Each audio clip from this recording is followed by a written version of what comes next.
Dear student, you are most welcome to our educational channel mechanical Pandit. और मैं आपके प्यारे पांडे सर। आज फिर से एक जो है क्रिटिकल स्पीड के ऊपर अपन क्वेश्चन करेंगे। और क्रिटिकल स्पीड थोड़ा सा हम समझा दें कि क्रिटिकल स्पीड क्या था। तो basically critical speed lecture number 56, 57, 58 तीन जगह पर हम लोग पढ़े थे। तीनों का टाइटल अलग अलग था। ये क्रिटिकल स्पीड है विदाउट डैम्पिंग। लेक्चर नंबर 57 पढ़े थे विथ डैम्पिंग, देख लीजिए विथ डैम्पिंग। और थर्ड 58 लेक्चर नंबर पढ़े थे टू रोटर के लिए, टू डिस्क के लिए। तो दोनों में फ्रीक्वेंसी आपके सामने है, ठीक है ना। विथ डैम्पिंग में ये फ्रीक्वेंसी निकला था। ये क्या है? Frequency ratio. और ये क्या है? Amplitude ratio. ये क्या है? Damping ratio.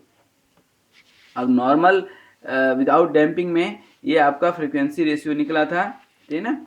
ये देखिए आपके पास WC/W -1 का स्क्वायर, ठीक है ना। ये सारे कंडीशन थे। डैम्पिंग के कंडीशन में क्या होता है कि आप शाफ्ट को क्रिटिकल स्पीड से ज़्यादा भी रन कर सकते हैं। यहाँ पर क्या था? Critical speed at which resonance occur, ठीक है ना। तो उस स्पीड को अवॉइड करना है, क्रिटिकल स्पीड को अवॉइड करना है आपको। हमेशा क्रिटिकल स्पीड से कम ही स्पीड रखना है, ठीक है। तो आई थिंक ये कॉन्सेप्ट अब आप समझ गए होंगे। यदि ये कॉन्सेप्ट समझ गए हैं तो आइए इस क्वेश्चन को थोड़ा सा हम लोग ध्यान दें, बनाएं। क्या है क्वेश्चन? पढ़ें। ए रोटर ऑफ मास 4 kg। तो मास तो सबसे पहले हम लिख ही लें, गिवन लिखेंगे। क्या है? मास 4 kg is mounted on 1 centimetre diameter shaft. अब ये जो है आपका ये शाफ्ट है और ये शाफ्ट जो है आपका रखा हुआ नहीं रहता है बल्कि बियरिंग में फिट रहता है, ध्यान रखिएगा। अब इसकी डायमीटर कितनी है आपकी? 1 centimetre diameter shaft at a point 10 centimetre from one end. अब यहाँ से 10 सेंटीमीटर की दूरी पे, कितने दूरी पे? 10 सेंटीमीटर की दूरी पे, ठीक है ना। 10 सेंटीमीटर फ्रॉम वन एंड, यहाँ से आपका ये रखा हुआ है, ठीक है। इसको x मान लेते हैं। तो x जो है आपका कितना है? 10 centimetre. The 25 centimetre long shaft, ये जो है टोटल लेंथ कितना है आपका? 25 centimetre is supported by bearing. Calculate the critical speed. आपको निकालना क्या है यहाँ पर? क्रिटिकल स्पीड ही निकालना है। क्रिटिकल स्पीड के क्वेश्चन में मैक्सिमम जगह आपको क्रिटिकल स्पीड ही निकालने आएगा या फ्रीक्वेंसी निकालने आएगा। The centre of gravity of the disc is 0.03 mm away from the geometric center of the rotor। Geometric centre of the rotor कौन सा था? ये C और ये G। मतलब क्या दिया है? ये इसेंट्रिसिटी E का वैल्यू दिया हुआ है, तभी तो हम यहाँ पर रेशियो निकालेंगे x/E, समझिएगा। तो हम यहाँ पर E का वैल्यू जो है यहाँ पर ये कुछ ऐसा होता है। और ये सेंटर ऑफ रोटेशन, ये ज्योमेट्रिक सेंटर, और ये सेंटर ऑफ ग्रेविटी, ऐसा कुछ होता है। और ये डिस्टेंस यहाँ से यहाँ तक क्या होता है? x लेते थे और ये डिस्टेंस यहाँ पर E लेते थे। तो E का जो है वैल्यू दिया हुआ है कितना? 0.03 mm away from the geometric centre of the rotor. Find the deflection of the shaft. Deflection of the shaft मतलब ये delta. Deflection of the shaft निकालना है। Shaft when its speed of rotation is 5000 rpm। Speed कितना है? n दिया हुआ है 5000 rpm, ठीक है।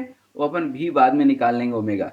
टेक E इक्वल टू दिया हुआ है 1.96 इंटू 10⁻11। देख लीजिए E इक्वल टू दिया हुआ है 1.96 into 10⁻11 Newton per metre square, या इसी को हम लोग मेगा पास्कल भी बोलते हैं, ठीक है ना, न्यूटन पर मीटर स्क्वायर।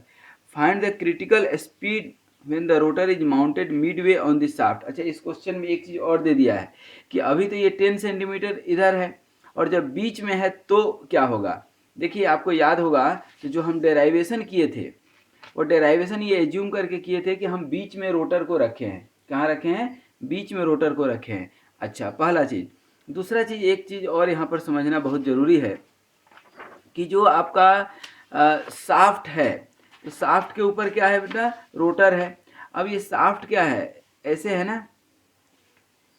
अब देखिए इसको सिंपली सपोर्टेड मान लीजिए, ठीक है ना। तो यहाँ पर लोड दीजिएगा तो ये इस तरह से ये कुछ डिफ्लेक्ट होगा, ठीक है। फिर जब बीच में लोड दीजिएगा तो फिर कुछ अलग डिफ्लेक्ट होगा।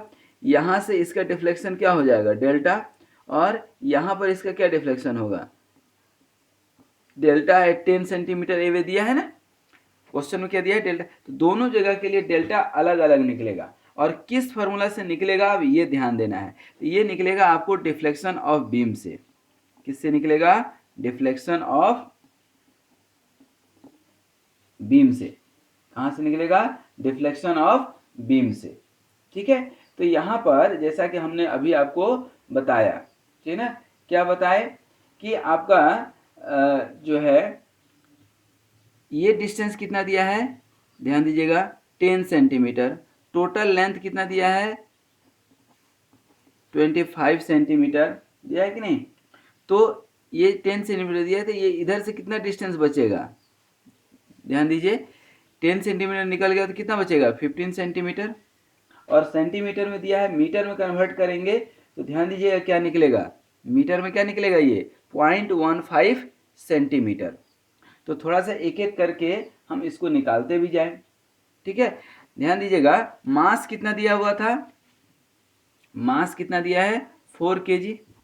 अभी देखे थे हम लोग, एक दिखा भी देते हैं ताकि आपको कन्फ्यूजन ना हो। मास कितना दिया है 4 kg, ठीक है। तो मास यदि 4 kg दिया है दोस्त, ठीक है ना, ध्यान दीजिएगा। तो यहाँ पर सबसे पहले यहाँ निकालते हैं डेल्टा, ठीक है। क्या निकालते हैं, डेल्टा। अब डेल्टा के लिए फॉर्मूला क्या होता है, ठीक है ना, फॉर्मूला क्या होता था थोड़ा सा याद कीजिए। कहाँ से, स्ट्रेंथ ऑफ मटेरियल से, ठीक है। तो यहाँ पर पहले क्या निकालते थे, रिएक्शन निकालते थे, support reaction.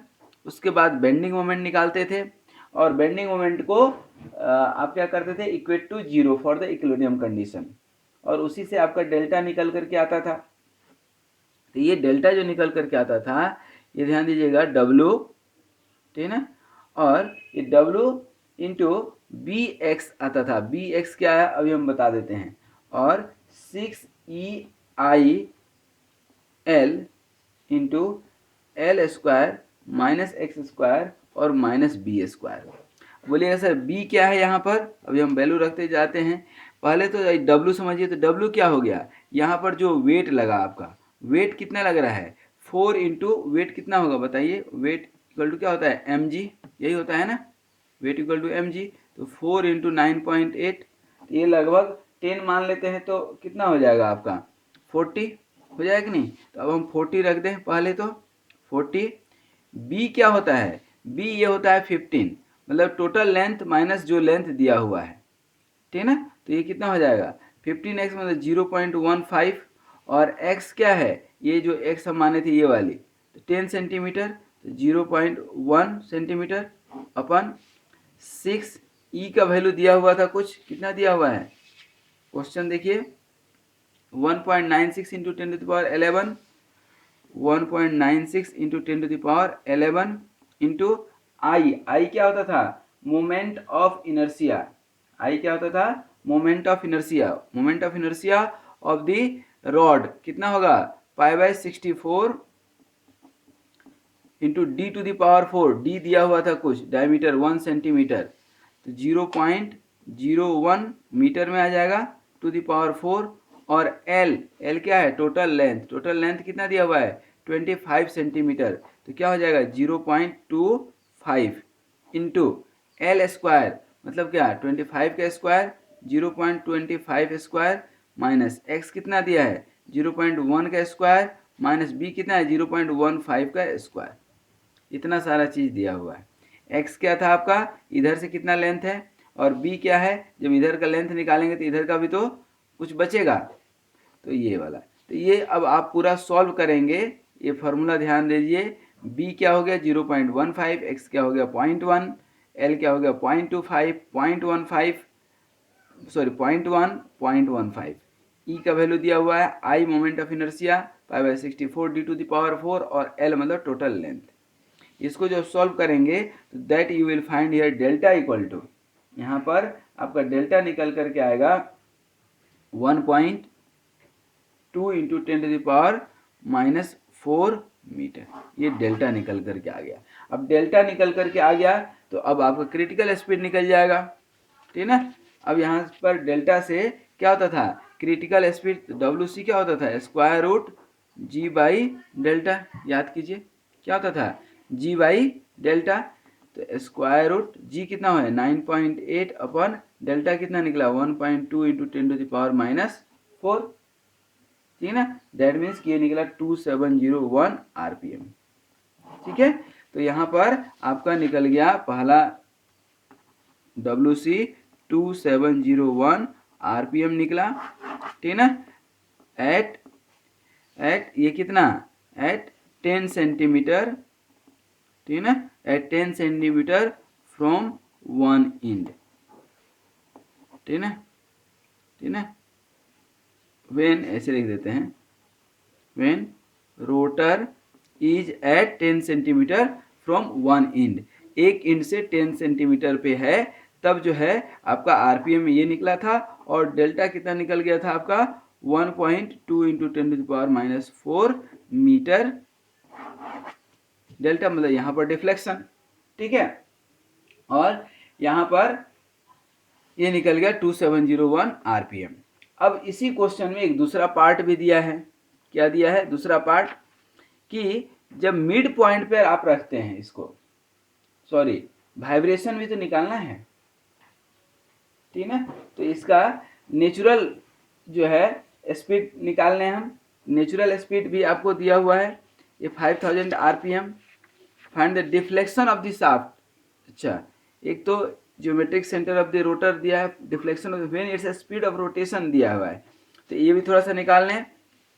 Speed of the rotation दिया हुआ है तो क्या हो जाएगा बताइए, ओमेगा इक्वल टू क्या होता है 2πn/60, बचपन से पढ़ते आ रहे हैं। ये तो आपका क्रिटिकल हो गया, नेचुरल के लिए 2πn/60 मतलब 2π इंटू 5000/60 मतलब क्या हो जाएगा 523.3 रेडियन पर सेकेंड, होगा कि नहीं। और इसेंट्रिसिटी यहाँ पर दिया हुआ था 0.03, देख लीजिए इसेंट्रिसिटी यहाँ दिया है 0.03 mm में है, mm में है मतलब क्या 10⁻³ मीटर में है, ठीक ना। तो अब जो है frequency ratio beta, that means कि ओमेगा/ओमेगा n निकाल सकते हैं आप, ओमेगा/ओमेगा c क्रिटिकल स्पीड के लिए। तो ओमेगा इसका कितना निकला 523, देखिए आपके सामने है 523, ठीक ना, रेडियन पर सेकेंड।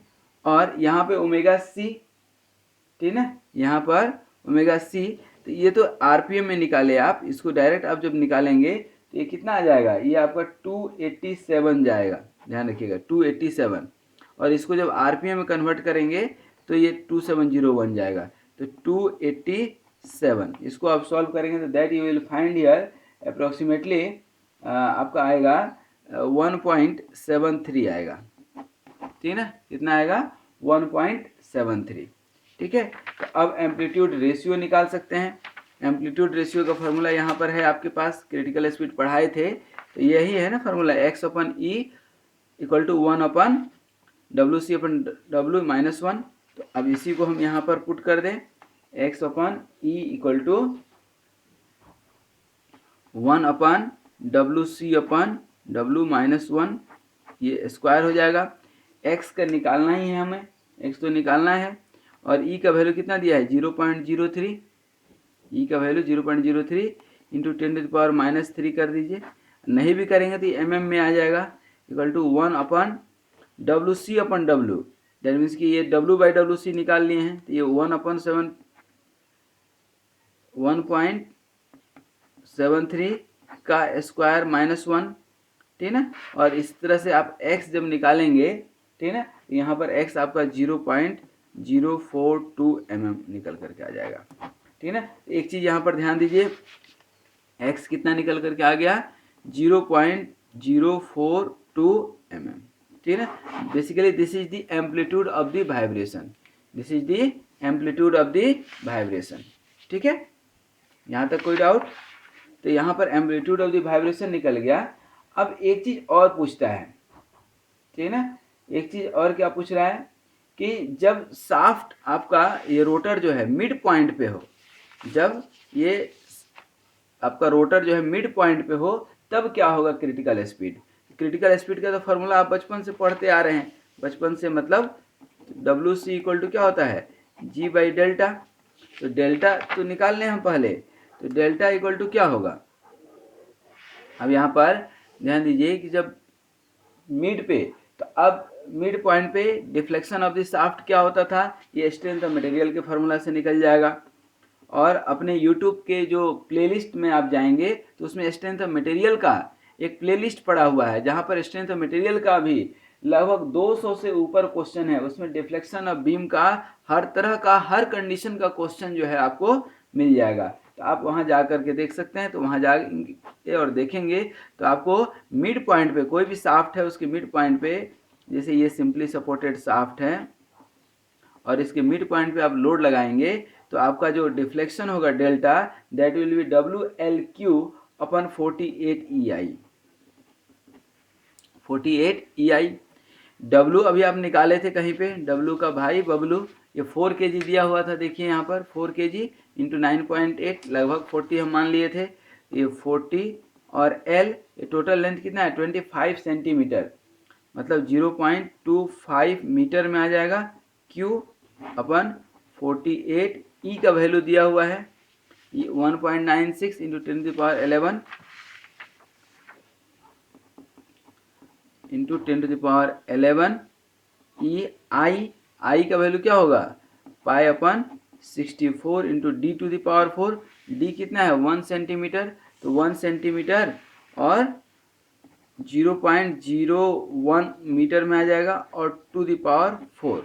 इसको आप जब सॉल्व करेंगे तो here you will find delta का वैल्यू कितना आपको मिलेगा। यहाँ पर डेल्टा का वैल्यू आएगा 1.3 इंटू 10⁻⁻4 मीटर, ठीक है। जैसे कि यहाँ पर डेल्टा का वैल्यू कितना आया था 1.2 इंटू 10⁻⁴, कहाँ पर, जब हमारा रोटर यहाँ पर था। रोटर जब बीच में आ गया तो यही 1.2 की जगह 1.3, मतलब डिफ्लेक्शन और बढ़ गया। यदि हम देखें तो डिफ्लेक्शन क्या हो गया, और बढ़ गया, ठीक है ना। और जब डिफ्लेक्शन बढ़ गया तब यहाँ पर आप क्या निकाल सकते हैं, अब आपके पास फार्मूला है, कौन सा फार्मूला है, क्रिटिकल स्पीड निकालने का, ठीक है ना, यही है ना, square root G by delta. तो डब्ल्यू सी इक्वल टू क्या कर देंगे, square root G by delta. तो स्क्वायर रूट जी कितना है 9.8, और डेल्टा कितना निकला आपका 1.3 इंटू 10⁻⁻4, 1.3 इंटू 10⁻⁻4 मीटर में। इससे आप निकालेंगे तो रेडियन पर सेकेंड में आ जाएगा कितना, 271.5 रेडियन पर सेकेंड।